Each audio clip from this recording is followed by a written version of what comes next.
నమస్తే అందరికి. ఈరోజు మనం డాక్టర్ పావని గారి దగ్గర ఉన్నాము. మత్తు doctor and pain physician, time neurocare, Karimnagar. So ఈరోజు మనం తెలుసుకోబోయే విషయాలు ఏంటి అంటే, ఆపరేషన్ లేకుండా నీ పెయిన్ కానివ్వండి, పెయిన్కి సంబంధించిన రిలీఫ్ అనేది ఎలా ఉంటుంది అనే మొదలైన విషయాలన్నీ కూడా డాక్టర్ గారిని అడిగి తెలుసుకుందాం. మేడం నమస్తే. నమస్తే అండి. మేడం చెప్పండి, ఆపరేషన్ లేకుండా నీ పెయిన్ కానీ నడుము నొప్పి కానీ తగ్గించేందుకు ట్రీట్మెంట్ ఎలా ఉంటుంది? అసలు మోకాలు నొప్పులు కానీ నడుము నొప్పులు రావడానికి చాలా కారణాలు ఉంటాయండి.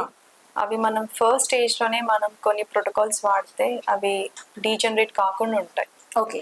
మోకాలు నొప్పులు నడుము నొప్పి సాధారణంగా మనకి వయసు పెరుగుతున్న కొద్దీ అవి అరిగిపోవడం వల్ల వస్తాయి. సో అవి ఎందుకు అరుగుతున్నాయి? మన పోషకాహారాలు లేకపోవడం వల్ల వస్తున్నాయి. సో మన బొక్కల నుంచి కాల్షియం అనేది బ్లడ్ లోకి వెళ్ళిపోతుంది అనమాట. And over standing, over walking, over గా నీని బెండ్ చేయడము, ఇంకోటి చాలా వరకు ట్రామా అనేది ఒక 5 to 10%. ఓవర్ గా వెయిట్ ఉండడం వల్ల కూడా చాలా వరకు ఓవర్ వెయిట్ ఉండడం వల్ల చాలా మందికి మోకాలు నొప్పులు రావడానికి కారణమే అదనమాట. మన హోల్ బాడీ వెయిట్ పెడేది మోకాల మీద కాబట్టి. ఓకే. సో నా దగ్గర ప్రతి ఒక్కరికి మోకాలు నొప్పులు ఉన్న వాళ్ళకి ఫస్ట్ డయాగ్నోసిస్ ఏంటి, మోకాల్లో మనం ఇప్పుడు చూస్తున్నాము ఇది మోకాలండి. ఈ మోకాల్లో చాలా స్ట్రక్చర్స్ ఉన్నాయి మనకి. మనకి పైన బొక్కై కనిపిస్తుంది కానీ ఇటు సైడ్ లిగమెంట్, ఇటు సైడ్ లిగమెంట్, ఇటు సైడ్ లిగమెంట్, మధ్యలో క్రూషియేట్ లిగమెంట్స్ ఉంటాయి అన్నమాట. సో మన మోకాలు అనేది స్టేబుల్ గా ఉంచడానికి దేవుడు ఈ లిగమెంట్స్ అన్ని మనకి పెట్టారన్నమాట. ఓకేనా? సో ఈ టేర్ అవ్వడం వల్ల నీ ఇన్స్టేబుల్ అయిపోతుంది. ఓకే. పడ్డడం వల్ల, స్లిప్ అవడం వల్ల మనం ఏమనుకుంటామా, స్లిప్ అయిపోయింది, 2-3 days నొప్పి గోళీలు వేసుకున్నాము, నడుస్తున్నాను, మళ్ళీ అప్పుడప్పుడు నొప్పి వస్తుంది అని అనుకుంటాం. కానీ లోపల లోపల ఇన్స్టెబిలిటీ వల్ల మోకాలు అనేది అరిగిపోతూ ఉంటుంది. ఓకే. ఒక 5-10 years తర్వాత అది రోజు నొప్పి ఉంటుంది. అవును. సో ఆ రోజు నొప్పి మనం పట్టించుకోకుండా మళ్ళీ ఎక్స్రే చేయిస్తే అవి చేయిస్తే మోకాలు అరిగిపోయాయమ్మా, ఇప్పుడు ఆపరేషన్ చేయించుకోవాలి అని అంటారు. ఆపరేషన్ చేయించుకుంటే అది సక్సెసా? చెప్తారు ఎవరైనా ఖచ్చితంగా ఆపరేషన్ చేయించుకుంటే సక్సెస్ అవుతుంది? సో చెప్పలేరు. మన మోకాల్ని రీజనరేటివ్ థెరపీ అంటారు. రీజనరేషన్ అంటే మన ఓన్ సెల్స్ తీసుకొని, మన రక్తంలో ఉన్న ప్లేట్లెట్స్ తీసుకొని, అవే ప్లేట్లెట్స్ ని మన ఎక్కడైతే ప్రాబ్లం ఎక్కువ ఉందో, ఓకే, కొంతమందికి మెనిస్కస్ లో ఎక్కువ ప్రాబ్లం ఉంటుంది, కొంతమందికి లిగమెంట్స్ లో ఎక్కువ ప్రాబ్లం ఉంటుంది, ఓకే, కొంతమందికి యాజ్ యూజువల్ మొత్తం నీ డీజనరేట్ అయిపోతుంది అనమాట. సో వాళ్ళకి బేస్డ్ ఆన్ దర్ గ్రేడ్ బట్టి, బేస్డ్ ఆన్ దర్ సఫరింగ్ బట్టి ఎన్ని సెట్టింగ్స్ అవసరం పడుతుంది, ఓకే, దాన్ని బట్టి మోకాలు చికిత్స చేస్తాను అనమాట. నేను I give PRP and bone marrow aspiration concentrate, ఇలాంటివి రీసెంట్ పద్ధతులు మన కరీంనగర్ లో ఇస్తున్నాను. మన హాస్పిటల్లోనే అవుతుంది. ఇవి చాలా సేఫ్. చాలా మంది ఇంజెక్షన్ అనగానే ఏం సైడ్ ఎఫెక్ట్స్ ఉంటాయో దాని వల్ల టాబ్లెట్స్ ఇవ్వండి అని అంటారు. But these are very safe. భయపడాల్సిన అవసరం ఏమీ లేదు వీటితోని. అండ్ ఇవన్నీ ఓపీడీ ప్రొసీజర్స్. ఓపీడీ అని అంటే ఇలా నడుచుకుంటూ వస్తారు, నడుచుకుంటూ వెళ్ళిపోతారు. వాళ్ళు హాస్పిటల్ ఉండాల్సిన అవసరం లేదు. వాళ్ళు హాస్పిటల్లో బెడ్ ఛార్జెస్ అని ఇదని అని భయపడాల్సిన అవసరం లేదు. జస్ట్ వన్ డే వచ్చి నడుచుకుంటూ వచ్చి అడ్మిషన్ కూడా నీడ్ ఉండదు అన్నమాట. మరియు నేను నొప్పితో వచ్చాను ఎలా అని ఏమి లేదు. పెయిన్ కూడా తగ్గుతుంది.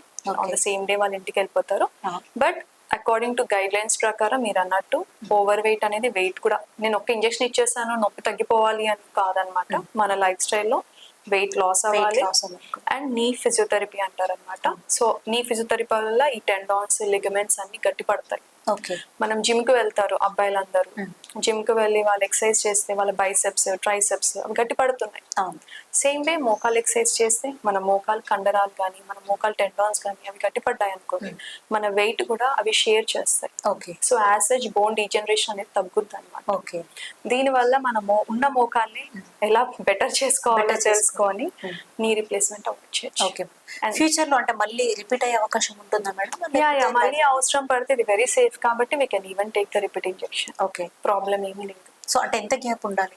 At least based on the grade బట్టి యంగ్ పేషెంట్స్ లో 1-2 సెట్టింగ్స్ ఇవ్వగానే వాళ్ళకి మళ్ళీ ఏం అవసరం పడదు. ఎందుకంటే యంగ్ లో కాబట్టి వాళ్ళకి చెప్పాను కదా ముందే, మెనిస్కస్ ఇంజురీ, ట్రామా అయితే జస్ట్ మనం నడుస్తూ కాల్ స్లిప్ అయిపోయింది కానీ ఇక్కడ నొప్పి ఉంది, అలాంటి వాళ్ళకి జస్ట్ 1-2 సెట్టింగ్స్ వచ్చేసి సరిపోతుందండి. బట్ ఏజ్ 70, 75, 80 ఉన్న వాళ్ళకి వాళ్ళకి మటుకు రోజు నొక్కాలతోని ఆయిల్స్ పూసుకుంటూ ఇవి పూసుకుంటూ బాధపడేదానికన్నా దీని వల్ల చాలా ఉపవాసం ఉంటుంది. అట్లీస్ట్ ఒక 2 to 3 years వాళ్ళు పెయిన్ ఫ్రీ ఉంటారు. సో నడుము నొప్పికైనా కూడా సేమ్ ఇలాగే నడుము నొప్పి అనేది వేరే ఉంటుంది. నడుము నొప్పి అనేది మనకు రావడానికి చాలా కారణాలు ఉంటాయి. ఓకేనా, ఫస్ట్ నడుము నొప్పి అనగానే నాకు డిస్క్ ప్రాబ్లం ఉంది అని అందరూ అంటారు. ఫస్ట్ థింగ్ అక్కడికి అందరూ నాకు డిస్క్ ప్రాబ్లం వచ్చేసింది 2025 నాకు డిస్క్ ప్రాబ్లం ఉంది, డాక్టర్ వంగద్దు అన్నాడు, డాక్టర్ లేవద్దు, వెయిట్లు మోయొద్దు అన్నారు. It's a myth. Disc problem అనేది అందరికీ ఉంటుంది. Because disc is a pulp like substance, water ఈ జెల్లీ లాంటి సబ్స్టెన్స్ 2 bones మధ్యలో ఉంటుంది. ఇక్కడ కనిపిస్తుంది కదా, ఇస్ వైట్ ఇస్ డిస్క్ అన్నమాట. ఓకే. సో ఆ డిస్క్ అనేది ప్రెషర్ డిస్క్ ప్రెషర్ అన్నమాట. Okay. ప్రెషర్ అనేది ఎప్పుడు పెరుగుద్ది? ఎక్కువ మనము స్టాండింగ్ చేసినా, ఎక్కువసేపు మనం సిట్టింగ్ చేసినా, ఎక్కువసేపు మనము ఫోల్డ్ అయి పడుకున్నా, ఇలాంటివన్నీ పోస్చర్స్ లో డిస్క్ ప్రెషర్ అనేది పెరుగుద్ది. సో ప్రతి ఒక్కరికి డిస్క్ అనేది ఉంటుంది, స్వెల్లింగ్ అనేది. బట్ డిస్క్ స్వెల్లింగ్ వల్ల కొంతమందికి చాలా ఎక్కువ పెయిన్ ఉంటుంది. దాన్ని డిస్కోజెనిక్ బ్యాక్ పెయిన్ అంటారు. అందరికి రాదన్నమాట. ఓకేనా, ఆ డిస్క్ అనేది ఎక్కువగా స్వెల్ అయిపోయి దాని ప్లేస్ లో ఉండకుండా వెనక్కి రావడం, ఇలా వెనక్కి రావడం వచ్చిందనుకోండి, దాని వల్ల ఈ నర్వ్ అనేది, ఈ నర్వ్ మనకి కాళ్ళకు సప్లై చేస్తుంది కాబట్టి ఈ నర్వ్ అనేది ఇన్ఫ్లేమ్ అవుతుంది.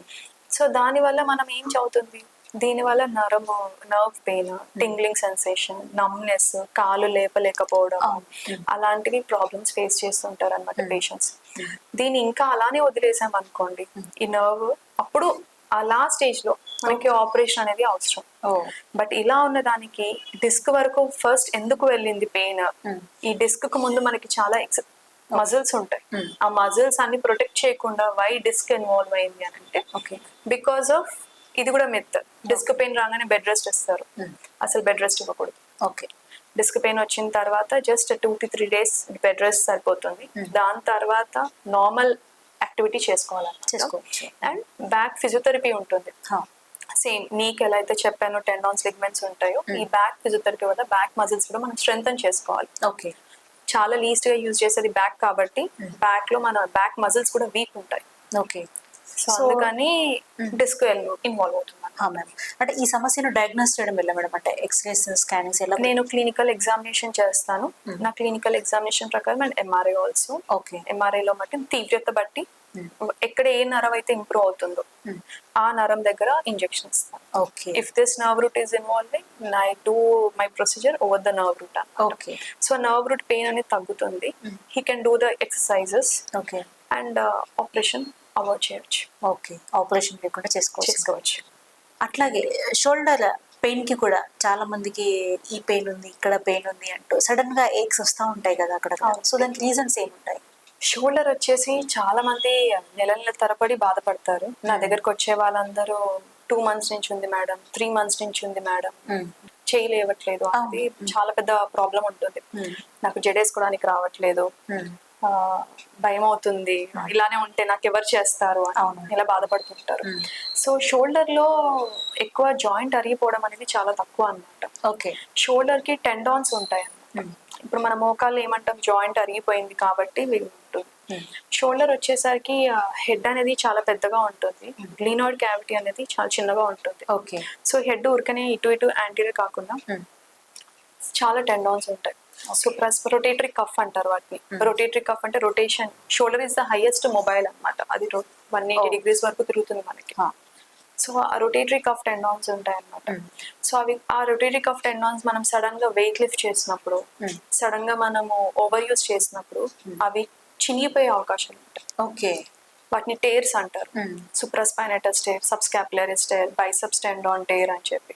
చాలా మంది జిమ్ కి వెళ్తారు, దే డోంట్ నో దట్ వాళ్ళ muscle already is under tension లో ఉందని ఆయన ఫోర్స్ఫుల్ గా చేస్తూ ఉంటారు. స్పోర్ట్స్ ఇంజురీస్ అవుతూ ఉంటాయి. వాలీబాల్, త్రో బాల్ అవి ఆడుతుంటారు.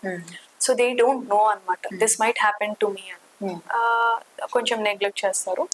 ఓల్డ్ ఏజ్ లో కూడా డీజనరేషన్ వల్ల టేర్స్ అవుతాయి. అంటే డీజనరేషన్ అంటే అరిగిపోవడం వల్ల, ఓవర్ యూజ్ చేయడం వల్ల, ఎన్నో ఇయర్స్ నుంచి పెయిన్ ఉండి ఉండి ఉండి మెల్లగా టేర్స్ అవ్వడం అవుతుంటుంది అనమాట. దానికి పిఆర్పి సేమ్ రీజనరేషన్ థెరపీని ఎక్కడైతే ప్రాబ్లం ఉందో టేర్ అక్కడ మనము ఇస్తాం అన్నమాట. అండ్ షోల్డర్ లో ఎక్సలెంట్ రిజల్ట్స్ ఉన్నాయి. ఓకే. వన్ సెట్టింగ్ లోనే వాళ్ళు చాలా వరకు మన పెయిన్ రిలీఫ్ అయిపోతుంది అనమాట. అండ్ టేర్ తో పాటు ఏమవుతుంది అని అంటే they won't move their joint. ఇది నొప్పి ఉంటుంది, సో దే వోంట్ మూవ్. దాని వల్ల అదసివ్ క్యాప్సులైటిస్ అంటారు అనమాట. క్యాప్సుల్ అనేది అతుక్కుపోతుంది. వాళ్ళు జాయింట్ మూవ్ చేయకపోవడం వల్ల ఆ క్యాప్సులైటిస్ అవ్వడం వల్ల సివియర్ పెయిన్ ఎక్స్పీరియన్స్ అవుతారు అనమాట. They will have severe pain అనమాట. సో ఆ పెయిన్ కూడా I do with hydrodilatation of shoulder అంటారు అనమాట. షోల్డర్ జాయింట్ లోపల ఐ గివ్ అన్ అనస్థెటిక్. దాని వల్ల కూడా ఫిజియోథెరపీతోని they will have excellent results ఉన్నాయి వాటితో. బిఫోర్ దట్ అంటే పెయిన్ రాగానే బాడీలో ఏ పెయిన్ అయినా ఫస్ట్ టాబ్లెట్ వేసుకొని ఉపశమనం అయితే తీసుకుంటుంటారు కదా, అది ఎంతవరకు ప్రొటెక్ట్ చేయగలుగుతుంది మేడం టాబ్లెట్ ద్వారా అనేది? దానికన్నా ఇంజెక్షన్ బెటర్ అని అంటారు. టాబ్లెట్ అనేది టెంపరీ. యాక్చువల్లీ అందరికి ఇంజెక్షన్స్ అవసరం లేదు. ఫర్ ద ఫస్ట్ 1 week ఎవరికైనా ఏ ఇంజురీ అయినా, టెండాన్స్ అయినా ఏమైనా కానీ for the first 1 week to 10 days please అయితే there is a RICE protocol. RICE అంటే రెస్ట్ ఇవ్వడం, ఐస్ అంటే ఐస్ పెట్టుకోవడం, okay, compression, rest, ice, compression and elevation. That is RICE protocol. ఇందులో ఏ పెయిన్ కిల్లర్ లేదుగా. అవును, లేదు మ్యామ్. రెస్ట్, ఐస్, కంప్రెషన్ మనం చెప్తాం కదా, నీ క్యాప్ అని, షోల్డర్ క్యాప్ అన్నిటికి ఇస్తాం కదా, ఇట్స్ కంప్రెషన్ అనమాట. అండ్ ఎలివేషన్ అనేది షోల్డర్ పెయిన్ ఉంటే షోల్డర్ కింద కొంచెం పిల్లో పెట్టుకొని పడుకోవడం, నీ పెయిన్ ఉంటే నీ కింద పిల్లో పెట్టుకొని పడుకోవడం. ఇట్స్ రైస్ ప్రోటోకాల్ అనమాట. సో దాంతో పెయిన్ కిల్లర్స్ లేకుండా ఆ 1 week రెస్ట్, ఆ రెస్ట్ మనం ఇవ్వమన్నమాట. We want to run every day. So దాంతోనే అవాయిడ్ చేయొచ్చు.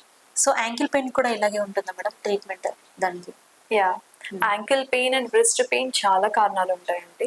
మనకు తెలీదు యాంకిల్ పెయిన్ అని అంటే మనం మేజర్ కాజ్ ఆఫ్ నీ అండ్ షోల్డర్ ఇప్పుడు డిస్కస్ చేసాము. యాంకిల్ అండ్ రిస్ట్ లో వచ్చేసి చాలా మైన్యూట్ టెండాన్స్ ఉంటాయి, చిన్న చిన్న నర్వ్స్ ఉంటాయి. కొంతమంది చెప్తారు నాకు ఇక్కడ నుంచి ఇక్కడే తిమ్మిరి ఉంది, ఇక్కడ నుంచి ఇక్కడే నొప్పి ఉంది, మిగతా అంతా నొప్పి లేదు అని చెప్పేసి. యాంకిల్ లో కూడా అంతే. అక్లీస్ టెండాన్ ఉంటుంది, ప్లాంటార్ ఫేషియా ఉంటుంది, సింపుల్ పెయిన్ ఉంటుంది, కానీ వాళ్ళు డే టు డే లైఫ్ లో పెయిన్ తో సఫర్ అవుతూ ఉంటారు, చేయలేకపోతారు. Exactly ma'am. యాంకిల్ పెయిన్ ఉన్న వాళ్ళు నడవాలి అని అంటే, స్టెప్ వేయాలి అంటే అయ్యో నాకు వస్తుంది అని అనుకుంటారు. వాళ్ళు day to day life activities సరిగ్గా చేసుకోలేకపోతారు. ఫుట్ వేర్ చేంజ్ చేయడం లాంటివి చేస్తుంటాం. యాంకిల్ పెయిన్ వచ్చింది అంటే ఎక్కువ నిల్చున్నాను కదా, దాని వల్లే పెయిన్ ఏమో అని అక్కడికి లైట్ తీసేసుకోవడం, చెప్పులు చేంజ్ చేయడం, షూస్ మార్చుకోవడం అలాంటివి చేస్తుంటాం. దాని తర్వాత ఫర్దర్ చాలా ఇబ్బంది పడాల్సి వస్తుంది కదా. సో దీనికి ట్రీట్మెంట్ ఎలా తీసుకోమంటారు? సేమ్ ప్రాసెస్ ఉంటుంది? సేమ్ ప్రాసెస్ అండి. లిగమెంట్స్ కానీ టెండాన్స్ కానీ మనం అన్నట్టు రైస్ ప్రోటోకాలే వాడుకోవాలి. కాకపోతే యాంకిల్ అండ్ బ్రెస్ట్ లో చాలా కంపార్ట్మెంట్స్ ఉంటాయి అన్నమాట. ఓకేనా, ఏ కంపార్ట్మెంట్ లో ప్రాబ్లం ఉందో దానికి తగ్గట్టు ట్రీట్మెంట్ ఉంటుంది. ఓకే, అన్నిటికీ ఒకటి ట్రీట్మెంట్ ఉండదు. సో మనము కంపేర్ టు రిస్ట్ వచ్చింది అనుకోండి, చాలా మంది 3 fingers టింగ్లింగ్ నమ్నెస్ అంటారు. ఇక్కడ ఒక నర్వ్ ఉంటుంది, అది కంప్రెస్ అవుతుంది అనమాట. ఆ నర్వ్ ని మనం జస్ట్ చిన్న ఇంజెక్షన్ తోని, హైడ్రోడిసెక్షన్ అంటారు, అరౌండ్ ద ఇంజెక్షన్ నేను జస్ట్ ఒక ఇంజెక్షన్ ఇస్తే ఆ టింగ్లింగ్ నమ్నెస్ సెన్సేషన్ ఇమీడియట్ గా పోతుంది. ఓకే, ఓకేనా. ఆ నర్వ్ అనేది ఎందుకు ఎంట్రాప్ అవుతుంది అని అంటే ఇక్కడ రెటినాక్యులం ఉంటుంది, దానివల్ల ఎంట్రాప్ అవుతుంది. సేమ్ వే యాంకిల్ లో కూడా 3 places లో నర్వ్ ఉంటుంది, ఆ ప్లేసెస్ లో ఎంట్రాప్ అవుతుంది. థైలో కూడా నర్వ్స్ ఎంట్రాప్ అవుతాయి. మనం ఆల్ ఓవర్ ద కోర్స్ లో నర్వ్ ఎక్కడ ఎంట్రాప్ అవుతుందో ఆ కోర్స్ ని మొత్తం మనము నర్వ్ హైడ్రోడిసెక్షన్ చేస్తాం అనమాట. దాంతో ఆ తిమ్మిర్లు అనేవి, ఆ జాయింట్ పెయిన్ ఉంటే మళ్ళీ వేరే అనమాట ట్రీట్మెంట్. ఈ తిమ్మిర్లకి ఈ ట్రీట్మెంట్ ఇస్తాం, చాలా రిలీఫ్ ఉంటుంది మేడం. అలాగే చాలా మందిలో అంటే క్యాన్సర్స్ అనేవి చాలా రకాలుగా ఉంటాయి కదా, అలాంటప్పుడు పెయిన్ అనేది అన్ని రకాల క్యాన్సర్స్ కి సేమ్ అంటే ఆ పెయిన్ రిలీఫ్ నుంచి ఎట్లా బయటపడాలి? యాక్చువల్లీ అంటారు cancer is total pain. Okay, మన బాడీలో క్యాన్సర్ వచ్చింది అని అంటే ఇట్స్ ఆల్ పెయిన్ అనమాట. మనం ఎమోషనల్లీ ఫస్ట్ డిప్రెషన్ లో ఉంటాము, నాకెందుకు వచ్చింది క్యాన్సర్ అని చెప్పి. అండ్ సెకండ్ వచ్చేసి ఫైనాన్షియల్ బర్డెన్, ఇంత ఖర్చు పెట్టాలి, నేను ఎలా బయటికి రావాలి ఇందులో నుంచి అని చెప్పి. అండ్ థర్డ్ ఆ ట్యూమర్ ఇట్ సెల్ఫ్ ఇలా పెరుగుతూ ఉంటుంది, అది ఎన్క్రోచ్ అవ్వడం వల్ల. దాంతో పాటు దానికి ఏం తెలుసు ఇది వేరే టిష్యూ అని తెలియదు కదా, అన్ని టిష్యూస్ ని ఇన్వాల్వ్ చేసుకుంటుంది క్యాన్సర్ తో పాటు అనమాట. సో అలా నర్వ్ కూడా ఇన్వాల్వ్ అవుతుంది అనమాట. ఆ నర్వ్ కూడా ఇన్వాల్వ్ అవ్వడం వల్ల సివియర్ పెయిన్ ఉంటుంది వాళ్ళకి. ఆల్రెడీ నేను ఎన్ని బాధలో ఉన్నాను, ఇంకా ఫర్దర్ గా నాకు ఈ పెయిన్ ఉంది, ఎలా నేను ఇంట్లో నుంచి బయటికి రావాలి. సో క్యాన్సర్ పెయిన్ అనేది ఒక ఇంజెక్షన్ తోని పోయేది కాదు, it's a multi modal treatment ఇవ్వాలి వాళ్ళని. సైకలాజికల్ గా ఇట్స్ ఓకే, మీరు ఇందుకు వెళ్ళి బయటకు వస్తారని మోటివేట్ చేయాలి. అండ్ ఈ డ్రగ్స్ కూడా వచ్చేసి క్యాన్సర్ పెయిన్ కి వేరే ఇవ్వాలి అన్నమాట. Okay. మనం ప్రోటీన్ గా యూజ్ చేసే పెయిన్ కిల్లర్స్ ఇవ్వకూడదు అనమాట. Okay. వేరే డ్రగ్స్ ఇవ్వాలి. అండ్ క్యాన్సర్ లైక్ ఈసోఫేగస్ కానీ స్టమక్ కానీ వేరే ఉన్నాయి అనుకోండి, ఇన్వాల్వ్ అయ్యి అనుకోండి, దాని తగ్గట్టు నర్వ్ బ్లాక్ అనమాట. ఓకే. సో మన పొట్టలో ఉన్నవనేసి ఇక్కడ సీలియాక్ ప్లెక్సస్ అని ఉంటుంది అనమాట. L1 టిబ్రే ముందు. సో డైరెక్ట్ గా నర్వ్ ఏజెంట్ ని మొత్తం మేము కిల్ చేసేస్తాం అనమాట. ఓకే. సో దాని వల్ల పెయిన్ అనేది వెళ్ళదు అనమాట. సో ఎండ్ స్టేజ్ లో వాళ్ళు ఎంత పెయిన్ తోని సఫర్ అయ్యే బదులు ఈ ప్రొసీజర్ చేయించుకున్నారు అనుకోండి, వాళ్ళు పెయిన్ తోని సఫర్ అవ్వాల్సిన అవసరం లేదు. ఓకే. అట్లా they know they are gonna die అని చెప్పి, but they don't want to die with pain. Okay. At least they want to be pain free అన్నమాట. పెయిన్. సో ఆ కాంపోనెంట్ అనేది ఎలాగో వచ్చింది, ఎలాగో నొప్పి ఉంటుంది అని మనం తీసేస్తాము. But according to USA or the WHO, World Health Organization, pain is a 5th vital sign. Okay. Heart rate, blood pressure ఎలా ఉంటుందో pain is also 5th vital sign. Okay. So దాన్ని నెగ్లెక్ట్ చేయకూడదు అనమాట. So according to the part, A part అయితే ఏ nerve supply చేస్తుందో, ఏ రకంగా pain ఉంటుందో, అవసరం పడితే ఇంటర్వెన్షన్ చేస్తాము, లేకపోతే psychological and also pharmacological treatment ఇస్తాం మా దగ్గర. ఓకే. సో క్రానిక్ పెయిన్ కూడా ఇట్లాగే రిలీఫ్ చేసుకోవాలంటే ఎలా? క్రానిక్ పెయిన్ అనేది కొంతమందికి సమ్ ఇన్సల్ట్ అవుతుంది. ఓకేనా? అప్పుడు అన్ని బ్లడ్ రిపోర్ట్స్ నార్మల్ ఉంటాయి, అన్ని ఇన్వెస్టిగేషన్స్ నార్మల్ ఉంటాయి, MRI అన్ని నార్మల్ ఉంటాయి. ఏ హాస్పిటల్కి వెళ్ళినా కానీ నువ్వు సైకలాజికల్ గా ఏదో ప్రాబ్లం ఉంది అందుకే నువ్వు నొప్పి అంటున్నావు అని ఉంటుంది. బట్ వాళ్ళకి దే ఫీల్ పెయిన్. ఓకే. ఎందుకు అని అంటే pain pathway is like it has 4 centers in brain. ఓకేనా? మనం ఇక్కడ నొప్పి రాగానే ఇక్కడ ఒకటే బ్రెయిన్ కి వెళ్తుంది, కానీ it has 4 centers in brain అనమాట. Okay. So once upon a time they had an insult. Okay. అది అలానే ఇన్సల్ట్ ఎలా అంటే దెబ్బ తగలడము, ఆ టైంలో నెగ్లెక్ట్ చేయడము. సో సైకలాజికల్ గా కావచ్చు, ఎమోషనల్ గా కావచ్చు. ఓకేనా? అండ్ ఆల్సో ఫంక్షనల్, సార్ చెప్పినట్టు ఫంక్షనల్ కావచ్చు, లేకపోతే స్ట్రక్చరల్ గా ఏదో ప్రాబ్లం ఉండొచ్చు అనమాట. ఆ పెయిన్ అనేది ఆల్ టైమ్ నర్వ్ సిగ్నల్స్ కి వెళ్తుంది, ట్రాఫిక్ లాగా అనమాట.